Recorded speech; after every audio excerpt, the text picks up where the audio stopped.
Salut, lundi 25 novembre 2024.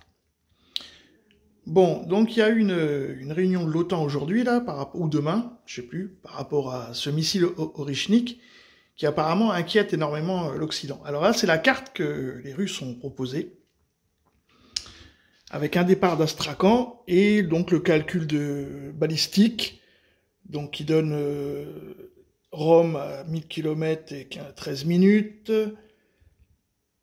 Paris, 1137 km, 10 minutes, 14 minutes, et ainsi de suite. Bon. Ça, c'est ce que proposent les Russes, si jamais ils lançaient des frappes d'un missile conventionnel, Orychnik. Par contre, sur ce qui s'est passé à Dniepro, là, le premier missile, je trouve rien, en fait, et il n'y a rien.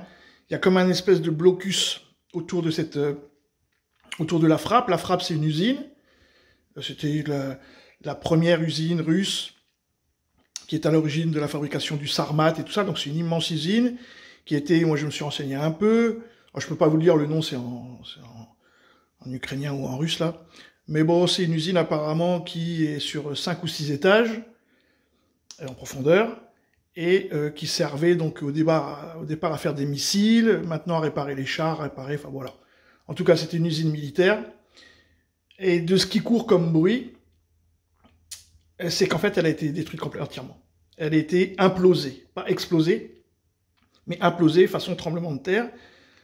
Comme c'est de la balistique, donc en fait, Poutine donc, bon, lui, tous les missiles balistiques. Il raconte vraiment n'importe quoi. Donc, on va avancer pour voir les frappes. Bon, donc il n'y a que les débiles de LCI qui disent que c'est pas vrai de ça.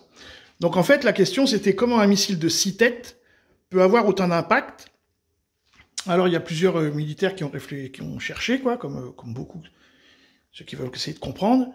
Et donc normalement le missile part avec 6 têtes, donc il devrait y avoir 6 impacts. Et après ils se sont aperçus en fait que le missile, il a 6 têtes qui lui-même a des sous-têtes, et ça finit par envoi 1, 2, 3, 4.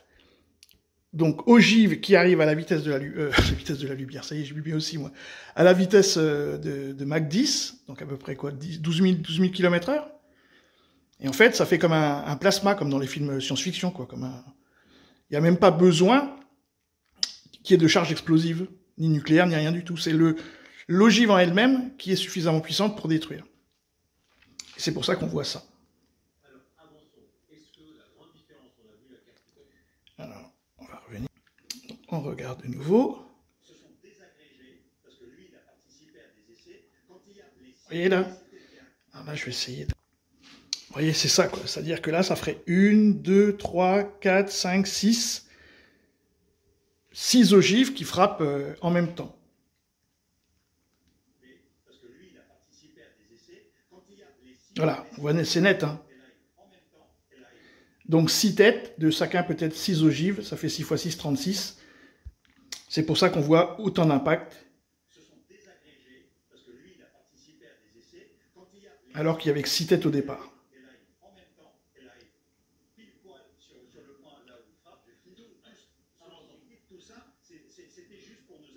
Tout ça, c'était la même usine. Et donc apparemment, eh ben, elle est en cendres. Elle a été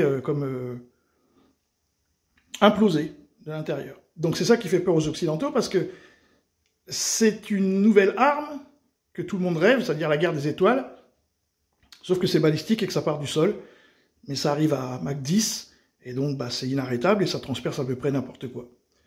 Donc forcément, si on continue à faire la guerre avec les Russes, on va vite se retrouver dans des gros ennuis, hein. Mais bon, comme c'est le but recherché.